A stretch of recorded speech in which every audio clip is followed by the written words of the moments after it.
Sure, no worries at all. Yep. So I've got a whole list of questions here. So I'd say one of the big ones I want to first jump into is It's not that, not going back, we're going forward into this new functioning. And the deep state is the enemy. It's not nation state versus nation state. This is going to be very difficult for people to wrap their heads around. So yes, perhaps the plunger on Maui was pulled, or a button was pushed by a guy in China who is a CCP fellow. But it doesn't mean that China, the nation state, nor China, the people, attacked Maui. Okay, it means that an arm of the deep state within the CCP attacked Maui on the orders of the deep state. We're going to have an event of some form, or a series of events of some form. So I'm connected with remote viewers, the best remote viewers on the planet, okay, bar none. The only remote viewers that might be better are ones we don't know about because they're hidden so deep, okay? I'm not going to say what those remote viewers have been telling me because I have not been given permission. They have to release this information on their own. What I will say is that they are echoing what my numbers are showing. Okay, so I have this thing called a building tension value, and I have a release tension value. And this is building emotional tension, and this is release of emotional tension. The words can be the same, the descriptors can be the same, but all the adjectives would be different, and the emotional aspect of it would be different. And in building tension, it's like you're trying to describe your anxiety or your crunching in on yourself in some aspect relative to something that's pushing on you from the outside. In release language, you're jumping up and down and releasing all that emotion. These two, whatever the value of them, the delta, the difference has a finite range, and it ranges from 3 point something up to 5.85. 5.85 is our maximum now. That's our maximum delta between release and building tension. And it fluctuates. Every single time I do these runs, it fluctuates some degree. Sometimes building tension is larger, sometimes release tension is larger. Since 2001, building tension has had a tendency to dominate, okay, since 2001.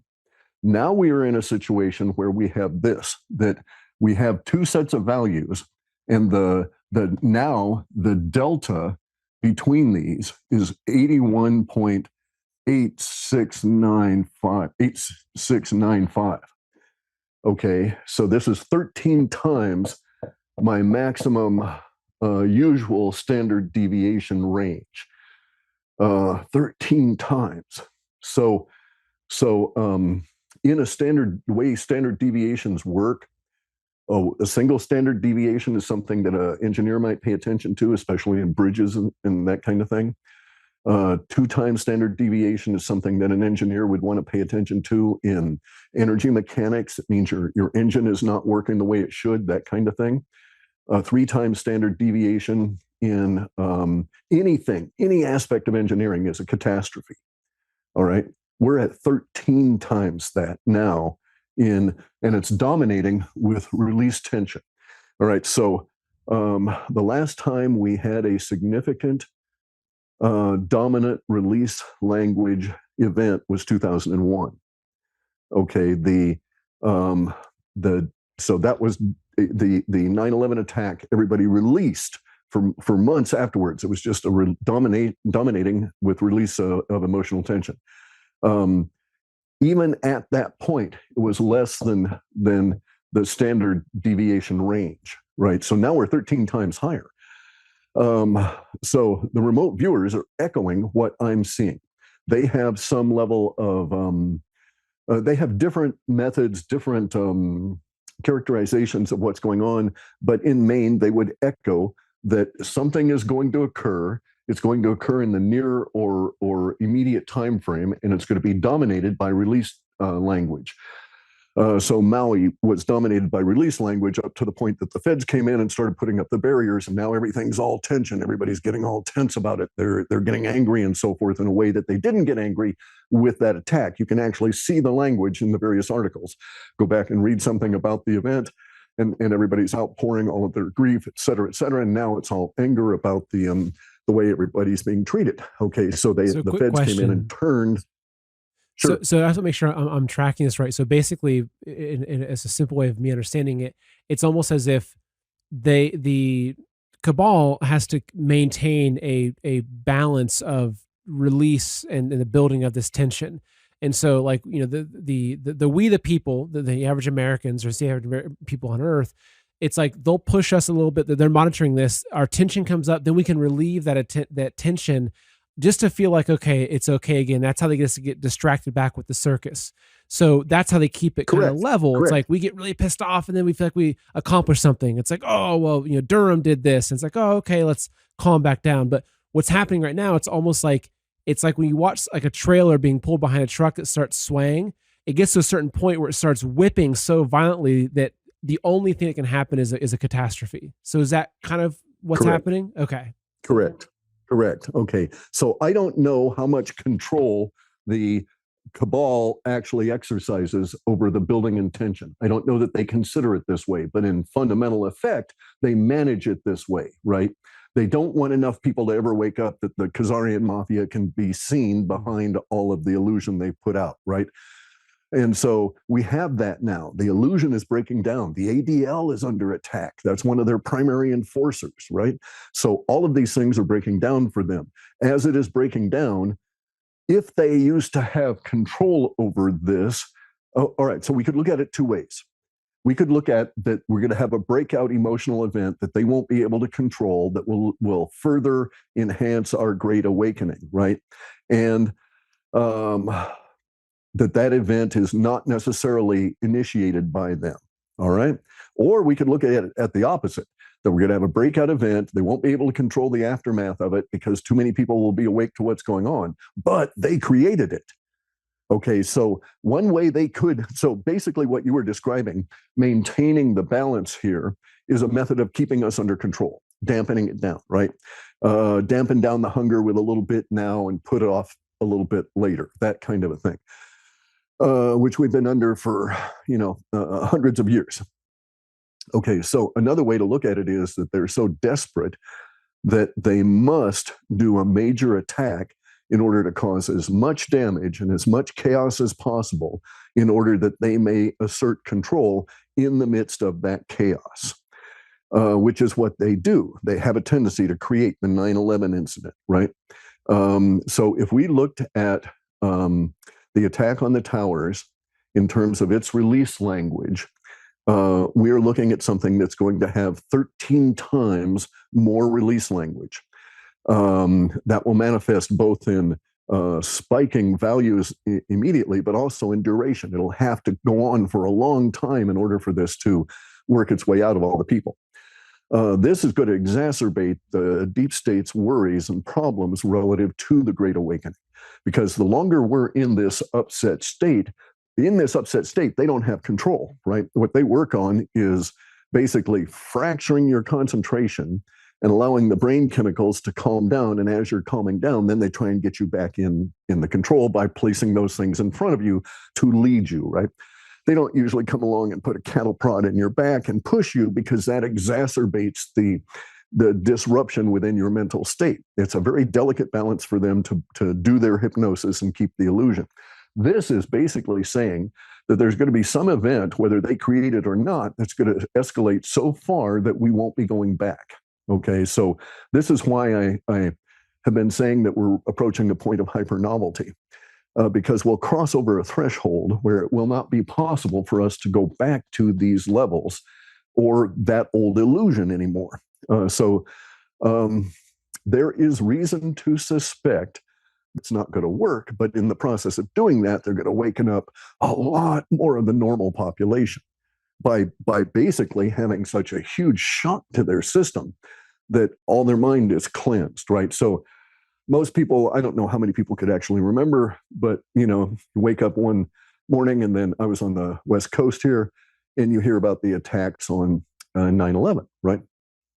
From that moment on, my thinking was altered. It never went back. And then you see all of the problems that generate the fact that they had this, massive thousands of pages of law ready to enact within a week. So it's all a put-up job, yada, yada, yada, right? And so your thinking never goes back to the way it was. And we're approaching something like that. Will it be a directed energy weapon attack on Colorado or Florida or Wyoming? Perhaps. Something too visible to ignore. People in Turkey, right after Maui, were struck by energy weapons. They filmed the energy weapons coming down and starting the brush fires in their area. So this is part of the deep state. Now, I'm a little on the woo side. So I think there's something on the other side of the deep state. I don't think the deep state is their own masters, right? I think there's a lot of the people in the deep state that know what I know about this and don't want to go anywhere near this, but are not able to change events such that they could back off of this because there's something on the other side that's driving them. So there are certain things that are popping out in reality that suggest that there are support in our factual reality for some kind of an event coming along this way. So it's subtle. You'd have to really understand the data and the way I'm looking at it, but some of these supporting more subtle effects are hugely long-term in terms of in the way in which they will manifest and the effects they will have. Got a quick message for you. So folks, thank goodness inflation is going down. But wait, if inflation is going down, then why are food prices going up, energy prices going up, and gas prices going up? Well, because they're lying to us. Imagine that. You see, right now, the real rate of inflation is closer to 25%, not the 5% the White House wants you to believe.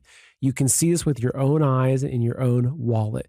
What this means is that if you had $100,000 in your savings account just 1 year ago, today, it's only worth about $75,000 in terms of your actual buying power.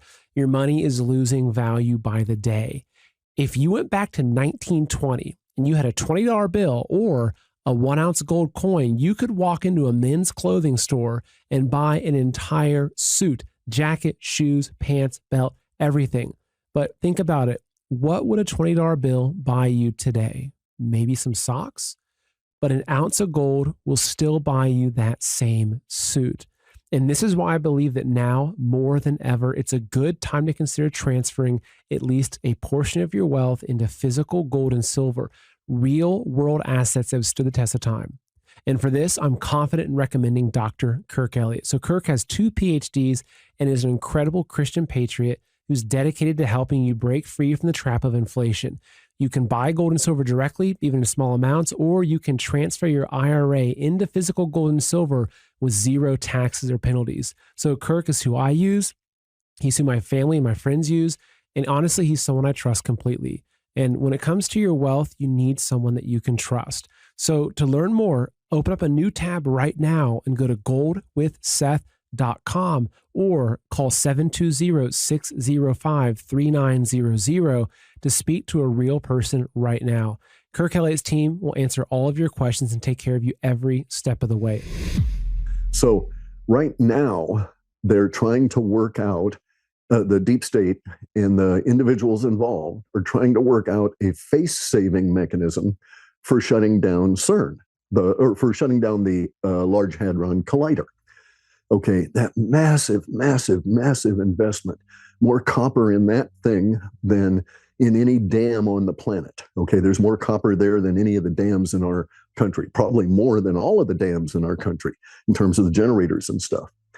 And they're shutting it down because it's useless. It took particle physics as far as it could go, and it failed. And it's people are drifting away. Okay, so a bad sign for science when your scientists are not re-upping on their own, and you got to go out and try and keep recruiting them to come back into your operation. Whatever they were attempting to achieve, they failed with that. the fact that we're looking at such a large thing being shut down and the first hints of the emotional problems that these guys are getting into in that shutdown process, because they can't just, everybody walk away and lock the door, right? They've got to decommission this thing. It's got to be a public kind of a deal. It's got to upend their whole grasp on physics and science, because they took science to this huge pinnacle and spent more on a single science project than anything ever in our history, and it failed. And it was a failure from the beginning. If you looked at things the appropriate way, you would see this. And in spite of them having hidden motivations, even all their hidden motivations failed. And that's caused them some real consternation. So we could be facile and see things at a surface level and say, oh, the deep state's attempt to create a portal for demons with the Large Hadron Collider for demons to come in and help them failed. Okay, and so there probably will be people that have that view, right? Like, I don't know, particular kind of mentician people that would think that this was the case.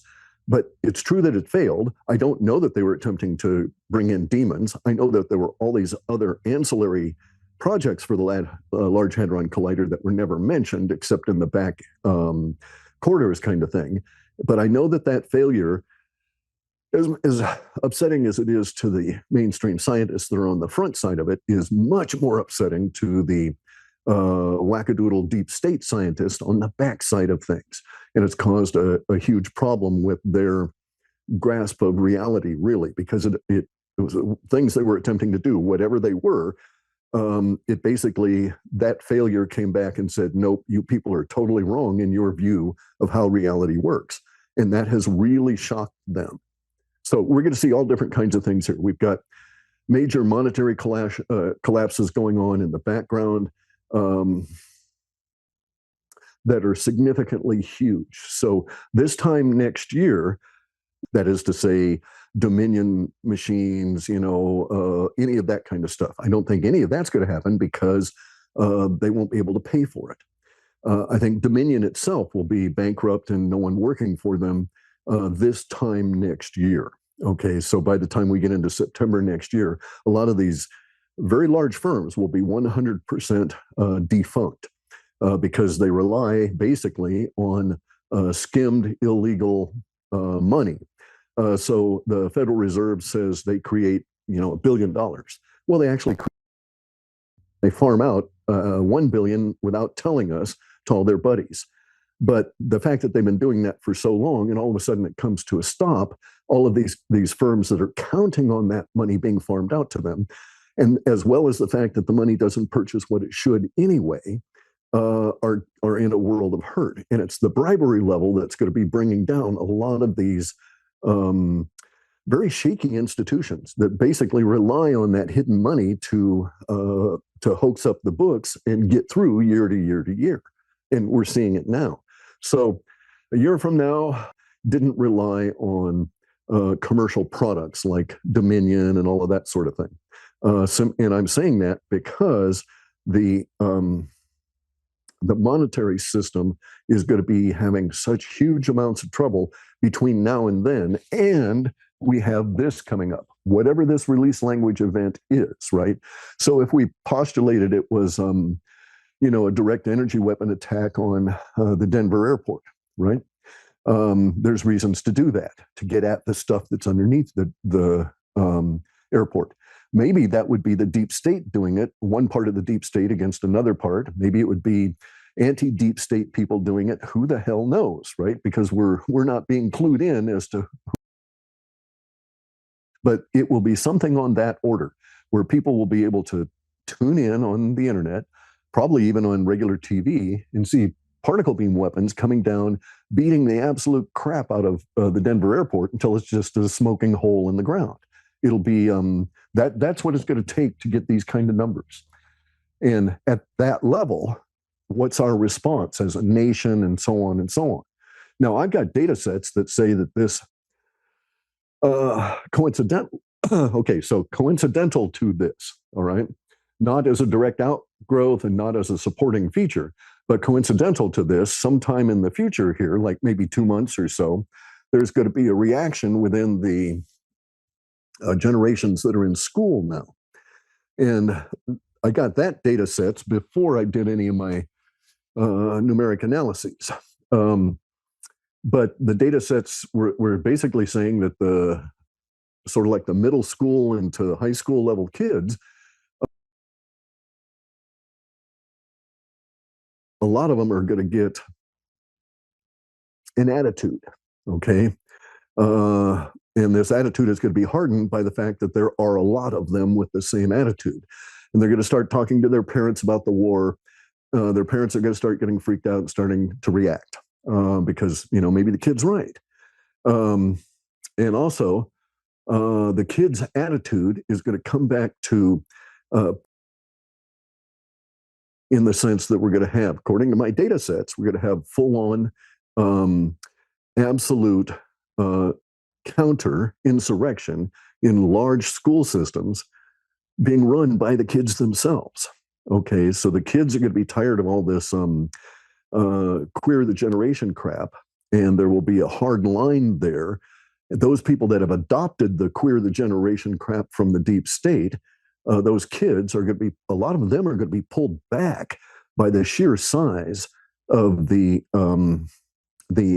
anti-deep state group, and these kids are going to be savvy to who they're fighting. So you'll start hearing the kids talk about the KM, the Khazarian Mafia, and they'll be able to differentiate the Khazarian Mafia. They'll be able to tell you the history. They'll be able to point you to the Veterans Today articles that will detail anything you want to know about them, yada, yada, yada, right?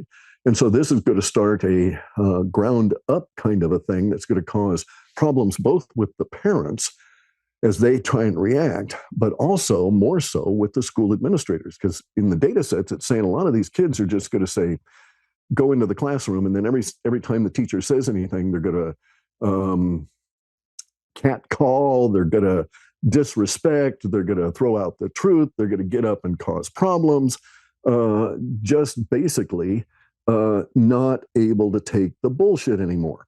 And so you'll see teachers running out of the classroom in tears, teachers totally freaking out because their socialism nonsense doesn't fly. They don't know why. And this will be, that will be a large part of it.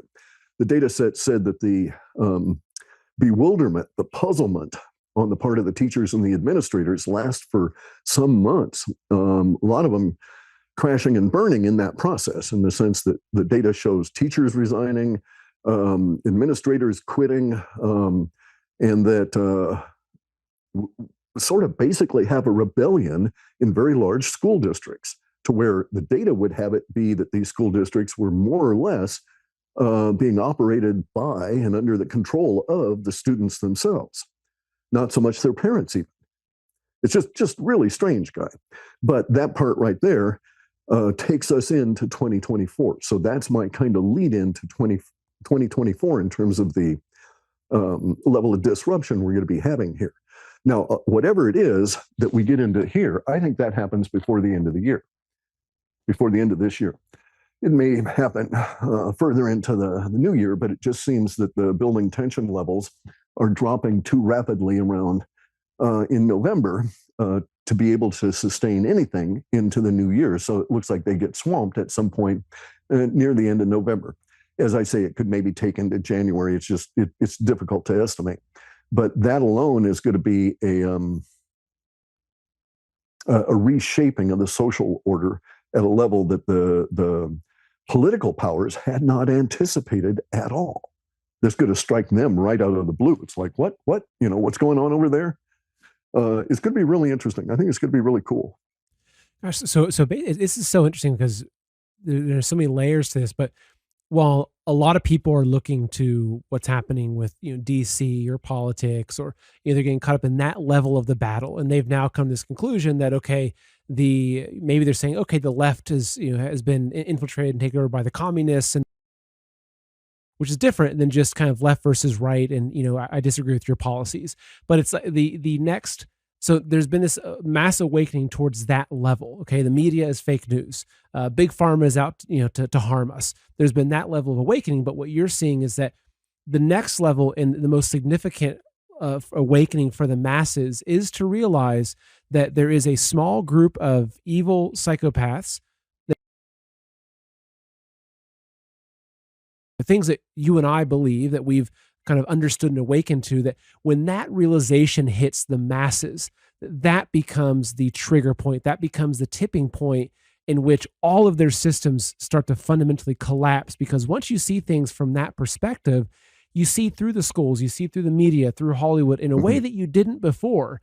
And you will no longer go along with it because you know what's ultimately there. So that's what you're seeing as a gigantic, it's almost as if like 2024, from here, what you're saying is that 2024 is when the Great Awakening hits the mainstream and the entire structure that the deep state has of this world like, is shaken to the core. I'd say 2024, over the process of 2024, the Great Awakening eats the deep state. It eats fake news, and we digest it the rest of that year and into 2025, and then we shit it out. Okay, it's that level of stuff that's going on. So so it's, but the breakdown is concurrent with that. A lot of the breakdown stuff is leading people to a level of awareness, right? So it's the breakdown of things that allow them to see the Khazarian mafia hand behind it, the Soros-picked DAs, the defund the police movement, which was paid for by George Soros, all of these kind of things.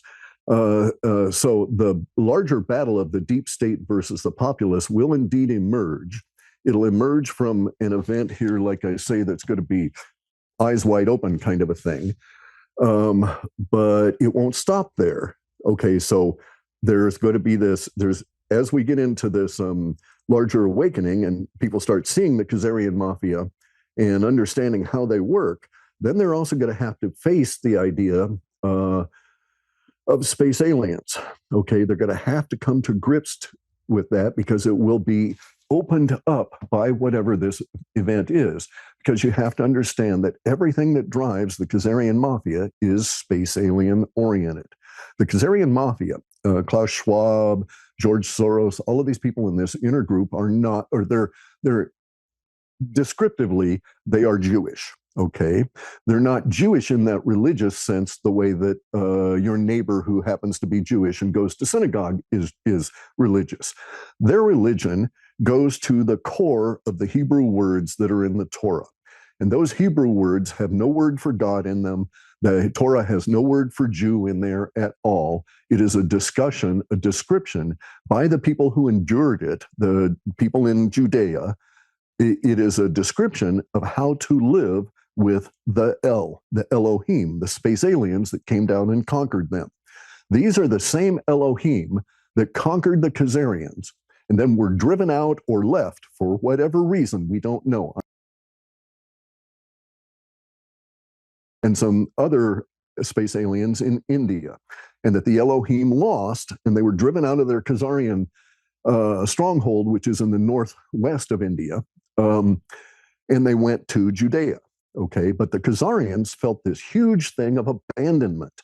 And a lot of the literature within the Talmud, within the Zohar, which is this mystical aspect of Judaism, if you get into that, it's all about the abandonment of being the Khazarians and being abandoned by the El, who left. And as I say, the El got defeated. They had to hightail it. They hid down in Judea, and they were modifying us genetically.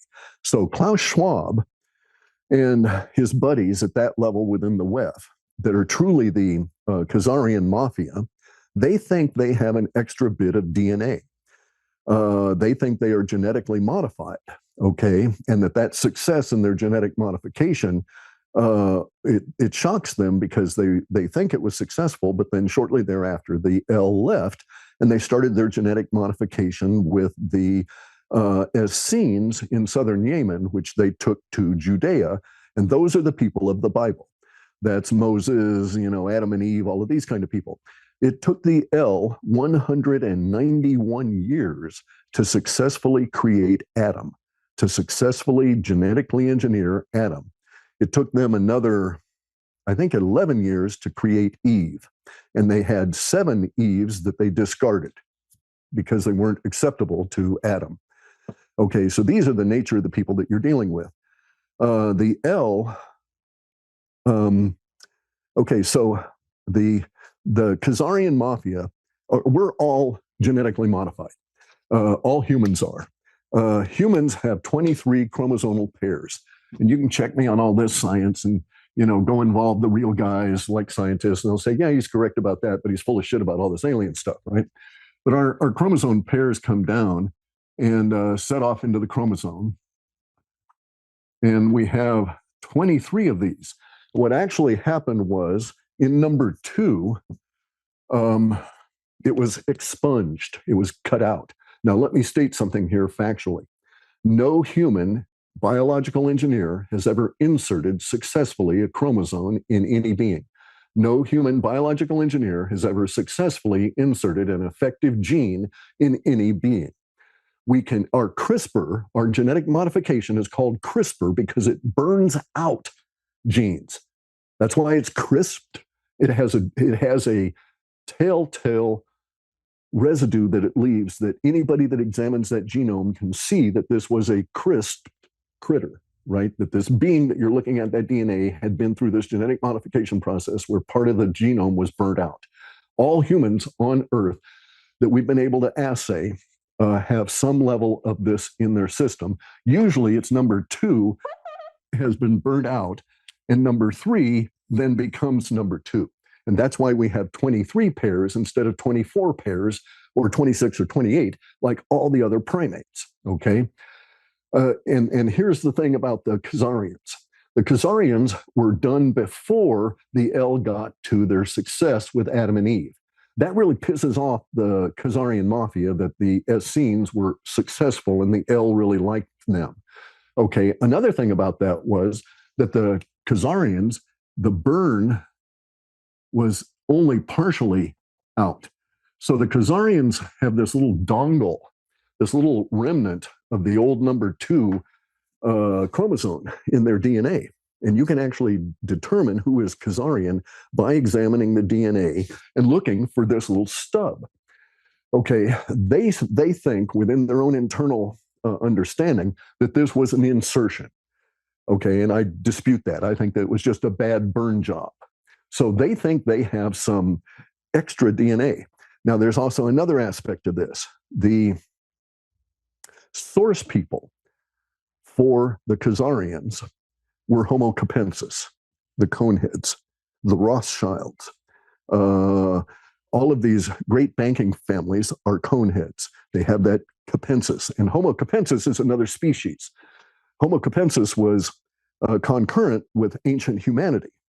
And so when the L came down, they chose to work for the Khazarians on a Homo capensis variant that was Mongolian in nature, as are the Khazarians. So the Khazarians have a Mongolian DNA set. There you go, Central Asia. Okay, and so they modified that. And so you will see all of the Khazarians through history. First off, they're removing all of the paintings of the portraits of the Khazarians from the 800s all the way through to modern time from all the museums they can find them, because it points out that they're Coneheads, right? They have the very tall, bald heads, even in the women, and they used to disguise it with these wrapped gossamer kind of fabrics and stuff, and those were painted in. And so these paintings are being removed everywhere from museums because they know that people are starting to wise up. And this is something that they don't want to have happen, is for people to think, uh-oh, we've got Ashkenazi Jews over here, but we've got Coneheads over there that are the Khazarians, and they're not even human. They're not as human as we are. They're not the same kind of human, right? And so the Khazarians don't want that to happen, but it's happening in any event. So I'm giving you details you probably don't really care about here, but nonetheless, the genetic modification of this, it goes to, and all of the space alien connections to the Khazarians are going to come out as part of this war. And that elevates us up in terms of the awakening relative to humanity in a general sense, so that we won't, as you say, our vision is going to enlarge, but our vision is going to enlarge, and it's not going to focus back on Earth 100%. So now we're going to get into this period of time where we're going to start focusing on the people that are living in the moon. The moon is inhabited. It's inhabited now. It's been inhabited as long as there's been humans on this planet. It may not be the people that are living there now, the beings that are living there now, may not be the people that built it, though. We don't know. There's so much in the way of speculation about stuff we don't know about that, but we do know it's inhabited. We do know that they're very energetic at this point. They've been extremely energetic about, I want to say, last 6-7 months, and that there's just a really weird curiosity here. So you remember the movie 2001, A Space Odyssey, right? And it starts off, they go to the moon and they dig and they dig and they dig, and then they get that big black object, the obelisk there. And then one morning, because it's uncovered, the sun comes up and the sunlight strikes it and it sends off this message, right? Okay, so in that movie, they decided to go to the dig up that object, not just because they were out digging holes, but because that area of the moon in the storyline had heated up unexpectedly. It was just showing a sign of, warmth that nobody could figure out why it was there. And so, government decided, well, let's go look at it. Well, curiously, we've got a spot on the moon that's just on the edge of the far side that we can't see that's heating up. And it's been doing so for like the last 3 or 4 weeks. So there's some activity that we can measure down here that's going on under the surface of the moon that's presenting us with different temperature gradients than we would usually see by some serious factor. So, maybe who knows what they're doing there that would cause such a thing. But the fact that our governments are aware of it means that they're going to be reacting to it at some point. And it is also curious that during this time, we see the Indians landing on the South Pole and this kind of thing, right? So I think we're going to get into, I don't know how much of the population will have it in their heads, but certainly by 2025, it'll be relatively common to come across conversations about people talking about what's going on with the beings on the moon, and maybe we'll actually have some kind of interaction with them at that point, or be planning it. All right, folks, I've got a quick message for you. I have one simple question. If today you could no longer go purchase more food for your family, with the food stores that you have in your home, how long would you be able to feed your family? Would it be a week, 3 weeks, a month, 2 months, a year? This is a really important question, folks, that we have to be very realistic about, because the elites are proactively trying to put us into a state of food crisis and a state of famine. I'm sure you've seen all of the different food processing plants and farms that are blowing up. They're proactively trying to collapse our food system because they know if they can control our food, they can control us. And so one of the best ways to be outside of their control is to be able to have our own stores of food and to be able to produce our own food. So there's really 2 things I would recommend. One is having heirloom seeds that you can grow your own food with, making sure that they're non-GMO heirloom seeds, that way you can harvest your seeds this year, use them next year. You can use these seeds for generations. Literally, that's how it will work. The other thing, though, is this high quality storable food. This is food that's sitting somewhere. It's hidden in your basement, buried in your backyard, whatever it is. So that way, if there is a crisis, if there is an emergency, you might have 3 months set aside to get through that time period. And so for this, I would highly recommend a company called Heaven's Harvest. This is an amazing Christian-owned patriot company. And what they're doing is they're making high quality storable food. Again, a lot of the food companies, they say these food buckets, they're all about maximizing calories per dollar. They're filling the buckets with a bunch of filler and junk like sweet beverages, etc. But Heaven's Harvest, they focus on very high quality food that will last up to 25 years on the shelf. They also sell heirloom seeds. So you can buy all of your seeds, you can buy all of your storable food. And look, folks, personally, I would recommend having at least 3 months per person in your household, if not 6 months or even a year. Again, depends on your budget, but I would definitely make sure you have some seeds, because those seeds could be worth their weight in gold, if not more, in the future. So to go ahead and do this right now, go open up a new tab and go to heavensharvest.com. And if you use the promo code SETH, that's SETH, promo code Seth, you'll save 15% off of your entire order. So again, folks, the time is running out and you'd rather be 3 months or 1 year early than 1 day late. Again, heavensharvest.com and use promo code Seth to save 15% today. So things are really, I mean, it just, the next 12 to 24 months, we're going to see society change in a fundamental way, which I guess makes sense because our society is what it is because it's the shadow on the wall in Plato's cave. That's what we see our society as. And when the fire goes out and the handlers that are making the shadows are no longer there, and we emerge from the cave, everything about the way of life that we remember will be different. So okay, so let's go back to Plato for a second, okay? A lot of our references, such as Plato's cave and the Dionysius discourses and stuff, those originate out of the Kali Yuga. Okay, so this is a true fundamental thing that affects humans. Humans are not the same always over time. Humans on Earth. This happens because the Earth wobbles up and down relative to the broad mass of the galactic center. And so if we were to look into galactic center, we would see a bubble with all this emanations coming on out. And then we would see this big obscuring mass of all the stars and the planets and all the rest of the galaxy there. And we're out here going like this with our solar system around the edge of the galaxy.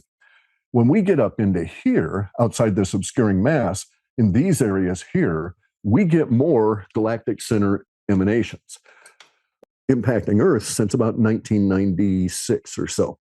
In any event, though, so humans actually change over time.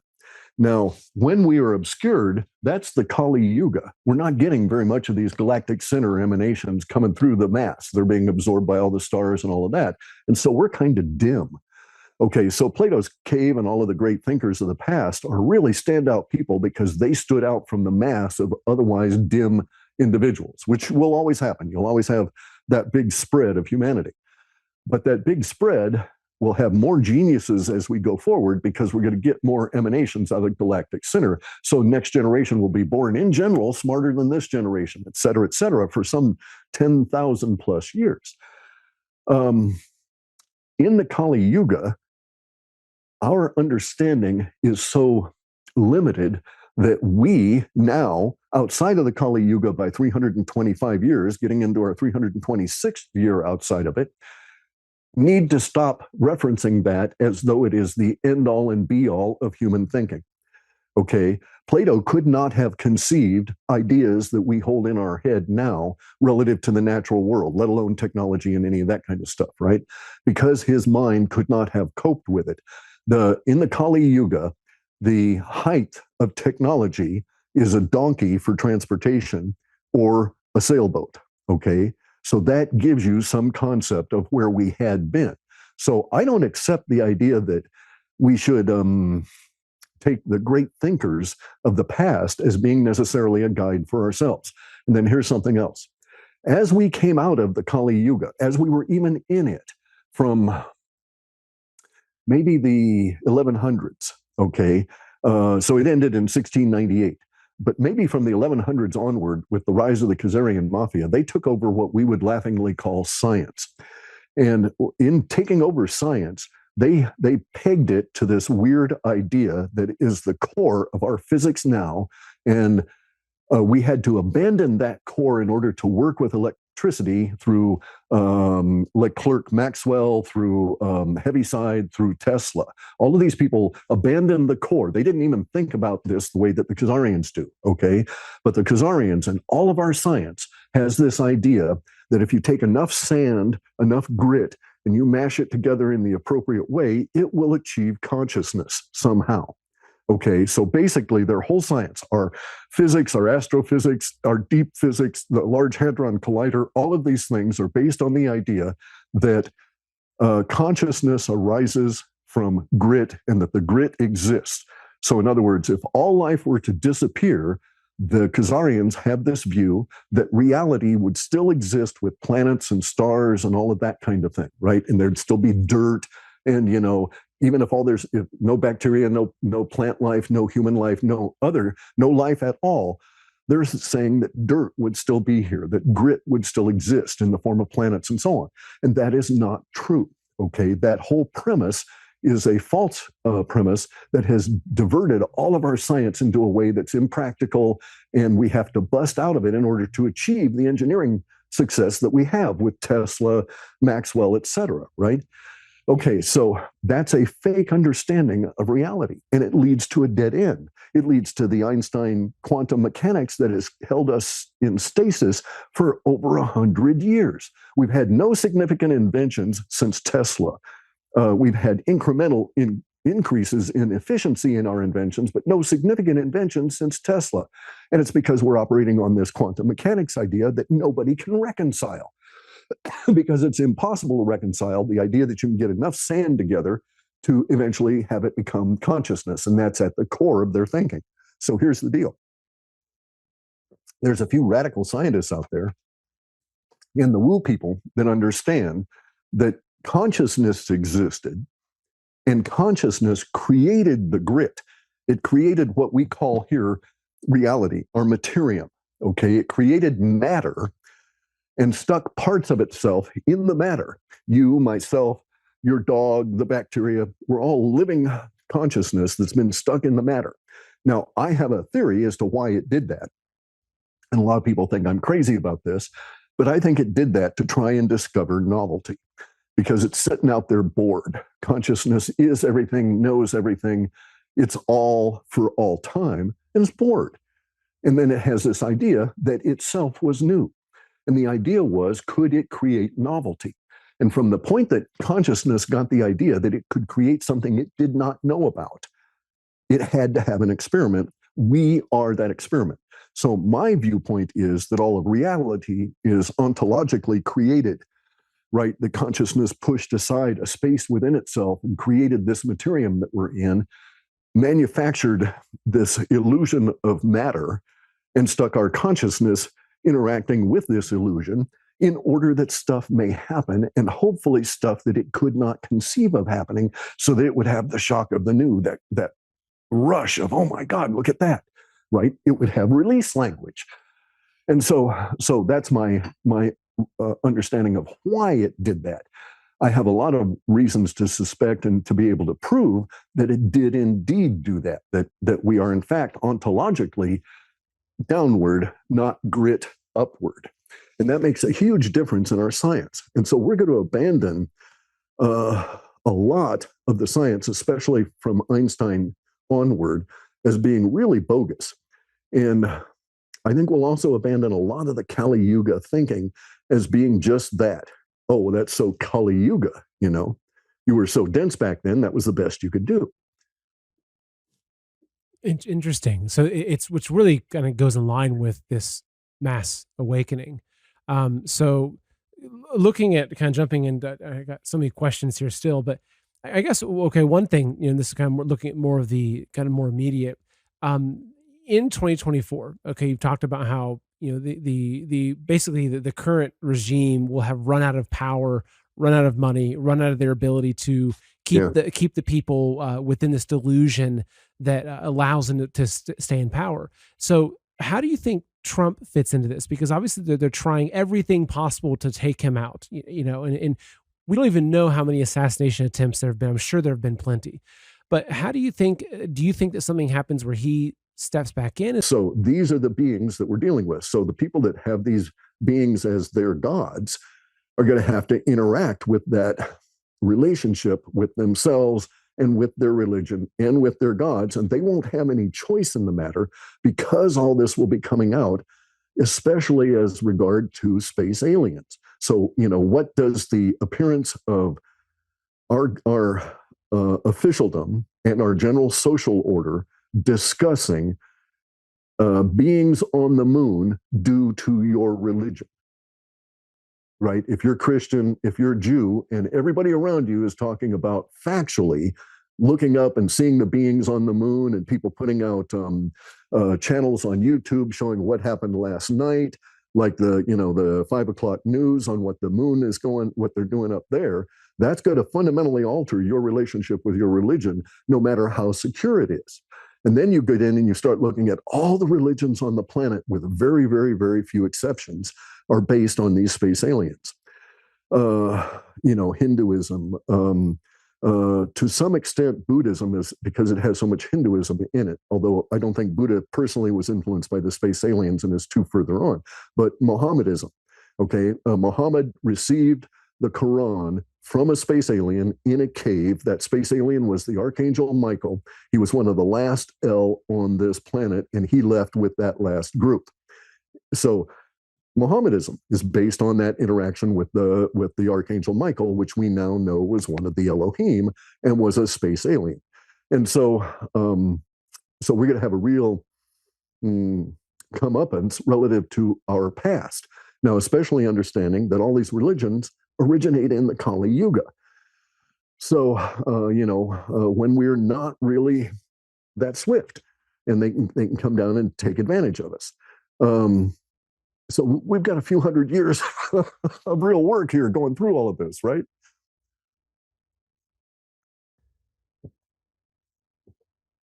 So I want to talk a little bit about banking. This is Sure. one of the big topics I had that I wanted to cover with you because, you had talked in a lot of ways predicted what happened earlier this year with the bank collapses that we saw happen. If you look at the amount of money that's been pulled out of the banking system in the past, I think, year or two, it eclipses what happened in 2008. I mean, it's a massive amount of money Mhm. that's leaving the banking system. Now, of course, the official narrative is that everything's fine, and the recession worries have passed and everything. But all the information I'm seeing can kind of points to a very different scenario, that we're really on the edge of a pretty bad period. So, what do you kind of foresee, or what do you think? How do you look at the current situation with the banking system, and how do you see it unfolding over the next 6 months or so? Over the next 6 months, we'll take a very large hit. Maybe it'll be a third of the major banks will fail. Okay, there's you're alluding to money being taken out of the banking system, and that has this interesting ancillary effect because we have fractional reserve. So every time somebody comes in and takes money out, and we'll just call it the Rockefellers or the Rothschild Bank or the Federal Reserve, it doesn't matter, any of the central banks, but you put money in, you put $100 in, they get to keep loaning out because they count that as a fraction, and they have all these multipliers, times 10, times 20, et cetera. And you get out to the point where you're dealing with derivatives flat out, you might be dealing with a magnification of 100 times that right there. So anytime you come in and you withdraw that, you're collapsing all of those ripples that are based on that amount. Now, if I take my $100 out of the bank, it actually doesn't mean that they have to pony up this money, but it does mean they don't have that support for that continuing fractional reserve system. And so much money has come out that it's actually affected the functioning of a lot of these central banks. And so we're hearing rumors about the cracks in the Rothschild empire. Now, there's another aspect to this. When the central bank creates money, bear in mind, okay, so we have a central bank. All these central banks are Rockefeller, Rothschild banks. They've been imposed on us by law. We must deal with them. And they have never, ever been audited, and they're not subject to any audit. So when they say that they've got $100 in here, maybe they don't have that. Maybe they've lied. Maybe there's only $1 in there. But regardless, whatever they think they have in there, they are always lying on every one of these layers putting out. And so they will put out, 20 times your $100. And then they'll do another 20 times your $100 that they're just passing out to their friends because it all spends the same. You don't know that those are bogus dollars.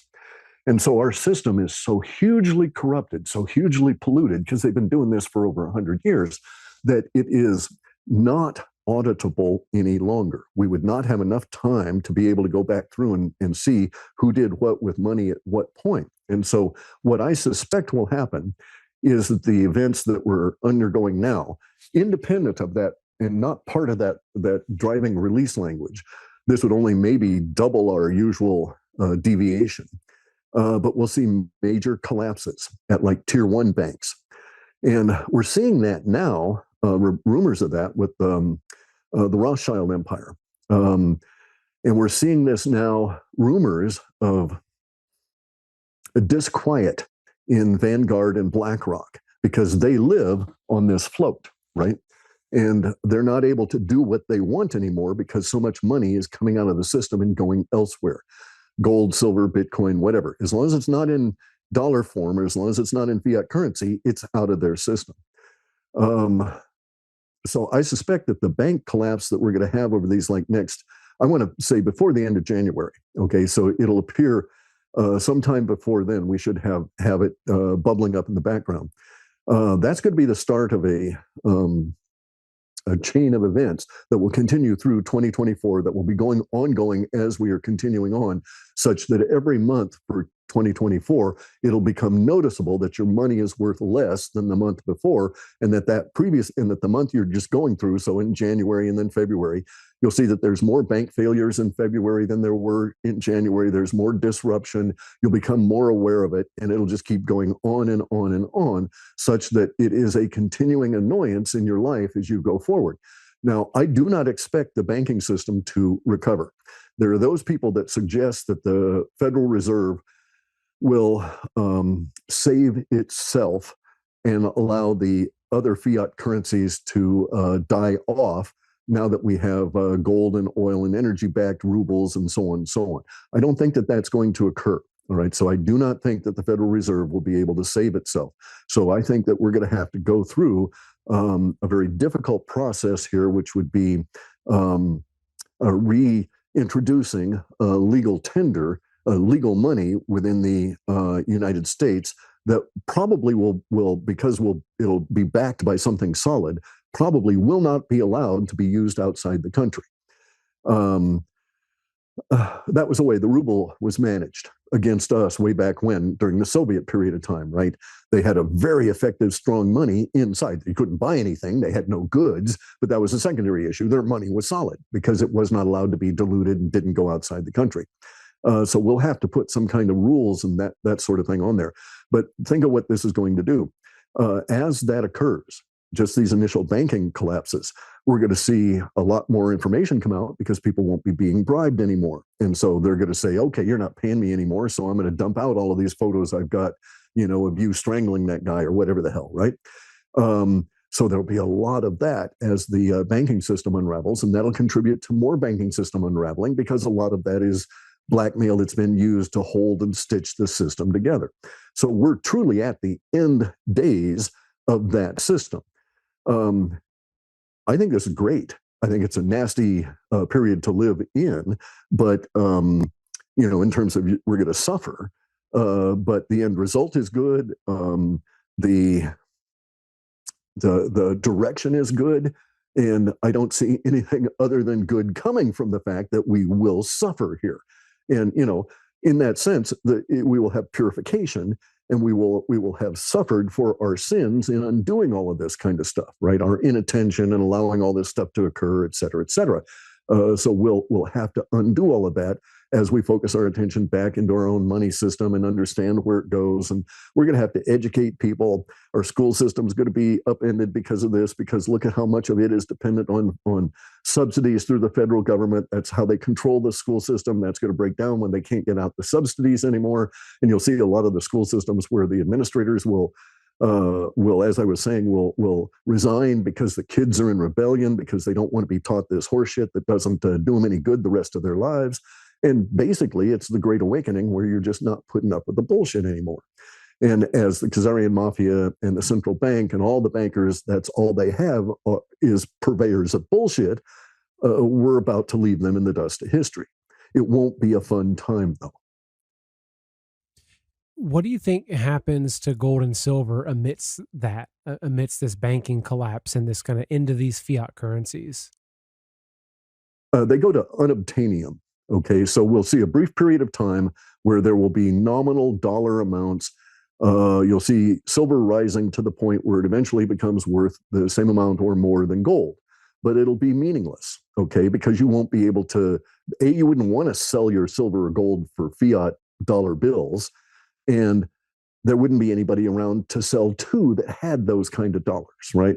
We're going to go through that sudden crash of a monetary system that the same kind of thing that existed in here in the 1930s that led places like Tenino, this little town over in Thurston County, to come up with wooden nickels, wooden currency, because there was no circulating currency. So that's what we're going to run into. Once people stop taking your card, then you got to go to the bank, and then you get paper money, and then you go back to the store and they say, no, I don't want that. We can't do anything with that. And that's what we're headed to. And there will be so I actually expect, all right, so under those circumstances, if we were to arrive at that point where the people are rejecting the fiat currency within the commercial system in the United States, that I think could be the prompt for a resurgence of the military and the reemergence of Trump. Okay, so bear in mind something that is factual. Trump was asked to run. Okay, you rarely hear people talk about that. Trump was a Democrat way back in the day, right? He's not a commie, so the Democrats left him. They became leftists and commies, and he would never have associated with them in any event. But Trump was asked to run. And so that begs the question, who asked Trump to run? Okay, and so in my opinion, a group of individuals that I've stylized since 2001 as a self-organizing collective asked Trump to run. And I think that self-organizing collective is, in the main, military, and has a certain attitude about things. I also, it's my opinion, and I could be quite wrong about this, of course, about any of it. It's wildly speculative. No one confirms it. Military doesn't talk to me. FBI follows me, and the officialdom shadows me and gives me a lot of heat, but they don't come and chat, right? So I'm basing this on observation and some level of acumen. But I'm of the opinion that those individuals, say there were, a bunch of generals, right? Whoever it was, that asked Trump to run, I think they were motivated by something that we have yet to see emerging into our reality here that will ultimately, I think that they were prompted by information that they had about people on the moon. Okay, so I think there was something external to Earth that prompted these guys to say, okay, they started getting together. I think they started getting together in 63, November 23rd, and our military is in a shambles. But mostly warfare is not going to be waged anymore by people with carbines and people marching around. Okay, that's just not the nature of warfare anymore. It's drones, it's energy weapons, et cetera, et cetera. So you don't have to move vast quantities of men in order to accomplish your strategic or otherwise goals. You need a hardcore, relatively small group of very technically proficient people in order to achieve great things. So maybe, let's say that there was a drone or a series of drones that were used to do Hawaii, okay, to take out Lahaina, and that it was not a satellite, that it was just drones. So they actually had to have a crew somewhere that fueled the drone, put the batteries in, checked them, all of that kind of stuff, right? So maybe there were 100 people involved in doing the hit on Lahaina, the actual work. There were 2 or 3 that made the decision. There were committees that decided what they're going to do. They told Oprah and all their friends to be able to piggyback on all of this. That's just the way this thing works. But maybe there were only 100 people that actually did it. Under those circumstances, we're in a new kind of warfare. So if you want to see an example of this warfare, go and look at the picture of the 9/11 towers turning to rubble as they fell. Okay, that was a directed energy weapon. It was not shaped charges. There's no other mechanism on this planet that causes that to occur. And the dust tells us that, by the way, because directed energy weapons do things to cement and so on that you can find out later. And so again, how many people were involved in bringing down the towers. So we're looking at a mass of the population against a relatively small number. That relatively small number knows they're small in number and they have no protection once we all look at them. We're getting to that phase now. It will go from, in my opinion, it will go sweep through the upper echelon, and then something will happen. Somebody will be a whistleblower or something, and we'll get documentation. You know, this particular person, this particular corpsman pushed a button that caused Lahaina to disappear. And maybe he was ignorant. Maybe he didn't know that pushing that button, because maybe his screen was showing him a game, that he had to solve and was part of his training. He doesn't know. He can't tell. He's just working off of a screen. But it'll come down to that point where somebody's name will come on out as having been associated with pushing a button on some of these tasks for the deep state. And then those people will start being disappeared or being confronted on the street or whatever. And at that point, when you see that start happening, then you know that we're in that last end game relative to this part of the deep state, to their actual ability to functionally move us around. And then it's going to be really weird because we won't have government, we won't have officialdom. Because bear in mind, all of our lives, even all of my life, okay, the first early part of my life, it wasn't as true as from the 60s on. But from the 60s on, all of our social order has been guided in a particular direction continuously, and all the fringe people were gathered up and pushed back into that direction continuously by the deep state. We were never allowed to fractional and go off and do all of these things, right? So now we're going to come up to the point where without government control, people will be doing all kinds of stuff that had been shoehorned away from their ability. People were starting to think about going to the moon. So they had to create NASA in order to control it, right? So maybe we'll have a lot more private moon expeditions. Who knows what's going to happen here? And it is this busting open of the control that is going to be the really strange part for all of us. So imagine this situation. You're sitting there on your porch in the evening and just kicking back, and a spaceship comes down. And a little me, and it sits down there, it's sitting out in your yard, you're all a little freaked out, you don't know what to do, the dog's barking, but you don't run away. And door opens up, and out comes this being. And it says, Seth, we've been watching, love your work. Can we sit down and chat? And that is official contact, okay? Because they don't want to talk to government. They don't want to have anything to do with officialdom. So we have this in our heads that when the space aliens come here, they're going to want to stop in DC and talk to. It won't work that way. So our interaction with the space aliens is not going to be through the layer of humanity that we call government. And once that occurs, government becomes superfluous. We don't need them anymore in any way, shape, or form. We're going to be smarter because of the galactic center stuff, but we'll also be interacting with the aliens, and we'll get a lot of tips for doing things that now require government. And we won't have to do that because, well, for one thing, government's going to collapse because they won't have the fiat to fund themselves anymore. And that's going to cause all kinds of problems in and of itself, as all these uselessly educated people, we've got to re-educate them. We've got to find something for them to do, right? Everybody that's got a degree in gender studies has got to go back to college to learn something, fundamental and factual and productive. So basically we've got to re-educate a whole generation, maybe two. A lot of them will, and so that would take us out to 2036 or so, and then we'll have a clean generation from that point on. So between now and say 2036, we will be reorganizing. And then from 2036 onward, you'd be able to say, okay, our society is going to sort of look like this for the foreseeable future. But we're in this all frothy period that we just don't know. We can't tell because there's so much that's been damaged by the attack of the deep state on us. And pretty soon, so I've seen the early signs manifesting in reality And I termed it way back when as these people won't be able to walk down the street. Okay.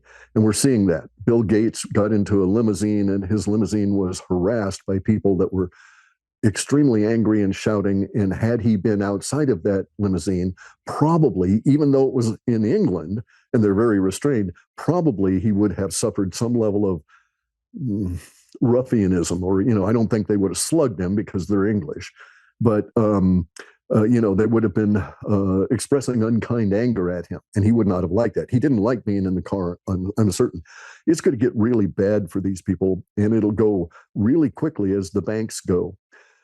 To the point, I'm actually expecting individuals to act out, right? I expect we'll find out later that some of these individuals have been vaxxed and are just taking out their anger on the people that they see as being the cause of their particular problem. And I say it's an ugly time. Those of us that survive this are going to be really hard sons of bitches, and that's going to be required because we have to stand up as rock solid. I mean, like as iron spine in dealing with these space aliens, and that part is coming. So the final question I had as we round out is just what are the basic things that people should do heading into this stage of the big ugly of this massive change, the collapse of currency, social unrest? What are the whether it's financial, whether they're staying in the dollar or not, food, living. I know it could be a very broad discussion. What are a few kind of key points though? No, it comes down to a very simple concept: self-reliancy. Okay, so you can't count on anybody else. You can't count on money. You can't count on an infrastructure dependent on that money. So you are now self-reliant. If you don't know how to do it, you're going to have to figure out how to do it. The good news is you don't have to do like I did in my youth. You don't have to go and spend hours a day in a state library to research this stuff. You can still do it online. I expect our electronic infrastructure to still exist and be effective. And this will seriously aid people because it's going to be the most intense research effort ever undertaken by humanity in the broad sense in any time in our past, and probably any time in our future for a great while, because there is a need here. And so you've got to become self-reliant. So if you don't know how to do it, and you need to do it, you better figure out how to do it, better research it. And every time you make a move. So the big ugly part of this is that once the banking system collapses, once we get into this idea that everybody understands and there's no longer a stable footing and so on, then you're at that point where you say, oh, geez, I'm dependent on, this bank. So I'd better figure out how to get my money out, how to store it, because the fiat won't exist. It's already degrading. Okay, so maybe you're going to buy Bitcoin. Well, then maybe you better figure out how to run a Bitcoin wallet. And so you can't rely on people. So you got to go and learn this online and try it and test it and so on, such that you are comfortable being self-reliant. And a lot of people are not.